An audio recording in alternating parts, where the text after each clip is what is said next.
Hi friends, எல்லாரும் எப்படி இருக்கீங்க? நான் நல்லா இருக்கேன். நீங்கள் நல்லா இருக்கீங்கன்னு நம்புறேன்.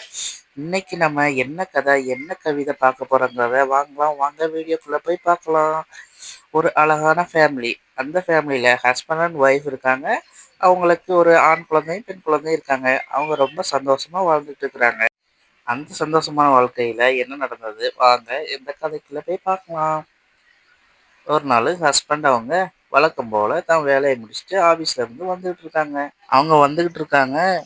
அப்போ பார்த்தா மேகத்தை பார்க்கும்போது மழைக்கு ரெடியா இருக்குது. அதாவது மழை வர்றதுக்கான அறிகுறி எல்லாம் இருந்துச்சு. மழையும் அதே மாதிரி வந்துருச்சு. அப்போ மழையும் வந்தது. அதோட கூடவே அங்க ஒரு அழகான பெண்ணும் வந்தா அந்த ரோட்ல. இவரோட கண்களும் அந்த பெண்ணை பார்க்க திரும்பிச்சு.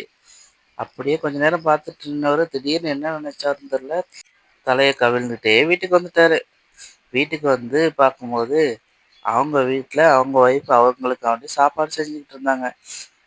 மறுபடியும் தலை குனிஞ்சிட்டு என்ன செய்யறதுன்னு தெரியாம பாத்ரூம்ல போய் ஃப்ரெஷ் அப் ஆயிட்டு, சரி ரூம்ல போய் உட்காருவோம் அப்படின்னு சொல்லிட்டு போனாங்க.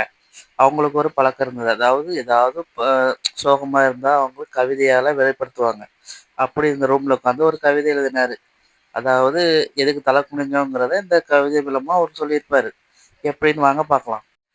கவிதையில எப்படி சொல்றாங்கன்னா, எதுக்கு தலை குனிந்தங்கிறக்காண்டி அந்த கவிதைக்கு தலைப்பே தலை கவிழ்ந்தேன் அப்படிங்கிற டைட்டிலே வச்சு ஒரு கவிதை எழுதுறாங்க. தலை கவிழ்ந்தேன். அன்று மாலையும் வந்தது, கூடவே மழையும் வந்தது, வேலையும் முடிந்தது, அங்கே அழகான பெண்ணும் வந்தது, அதை ரசிக்க என் கண்களும் சென்றது, பின்பு ஏனோ தலை கவிழ்ந்தேன்.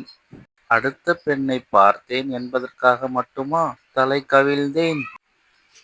எனக்காக தலை கவிழ்ந்து என்னை ஏற்ற என்னவள் இருக்கின்றாள் என்பதை நினைத்ததால் தலை கவிழ்ந்தேன் அப்படின்னு கவிதை எழுதிட்டு, தனக்காக தன் மனைவி இருக்கும்போது இன்னொரு பெண்ணை பார்த்துட்டோமேன்னு சொல்லிட்டு வருந்தி அதை கவிதை மூலமா நமக்கு சொல்லிட்டு, மீண்டும் முன்னாடி எப்படி சந்தோஷமா இருந்தாங்களோ அப்படி தன் ஃபேமிலியோட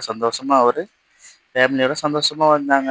எல்லாரும் அன்னைக்கு நல்லா விளையாடிட்டு அப்புறம் ஹோட்டலுக்கு போய் சாப்பிட்டுட்டு ஜாலியாக இருந்தாங்க. பழையபடி அவங்க சந்தோஷமா வாழ்ந்தாங்க. இந்த கதை எப்படி இருந்ததுன்னு சொல்லுங்க ஃப்ரெண்ட்ஸ்.